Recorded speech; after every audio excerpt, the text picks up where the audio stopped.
বিসমিল্লাহির রহমানির রহিম। यानी এই সূরা আট, সূরা আসর, মানে এই সূরা আসরে আল্লাহ তাআলা বলছে যে জামানে কি কসম।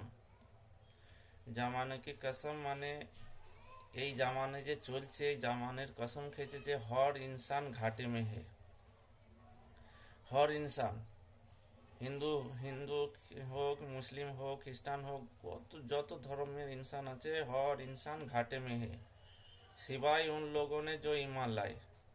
সিবাই উন লোগনে যে ইমান লাই মানে যে ইমান নিয়ে এসেছে, কলমা পড়েছে, আর কলমার হচ্ছে কালিমার এহতিরাম করেছে, মানে নামাজ কায়েম করেছে, জাকাত দিয়েছে, সদকা দিয়েছে, খায়রাত করেছে, রোজা রেখেছে, আর মা বাপের খিদমত করেছে, সে সিবাই और নেক আমল করতে রহে। নেক আমল মানে এটাই যে নামাজ, রোজা, জাকাত, সদকা, ফিতরা সব করতে হবে, এইটা হচ্ছে নেক আমল।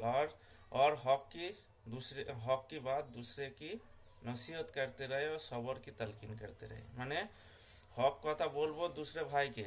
এই কোরআনে মাজিদ বলছে যে হক কথা বলো দুসরে ভাইকে, তুমি যেটুকু এসে গেছে সেইটুকু তুমি দুসরে ভাইতে পৌঁছাও।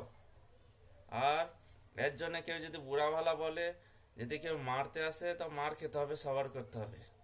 এই জন্যই সূরা আসরে বলতে চাইছে আল্লাহ তাআলা যে বল আসর, বিসমিল্লাহির রহমানির রহিম, বল আস ইন্নাল ইনসানা লাফি খুসর ইল্লাল্লাযিনা আমানু ওয়া আমিলুস সলিহাতি ওয়া তাওয়াসাউ বিল হাক্কি ওয়া তাওয়াসাউ বিস সবর।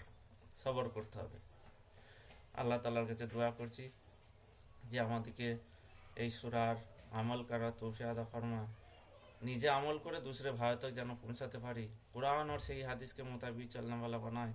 আল্লাহ রসুল সাল্লাল্লাহু আলাইহি ওয়াসাল্লাম যে সুন্নত আমাদেরকে দিয়ে গেছে, সেই সুন্নতের উপরে আমল করা তৌফিক আতা ফরমা। আমিন ইয়া রাব্বুল আলামিন। আসসালামু আলাইকুম।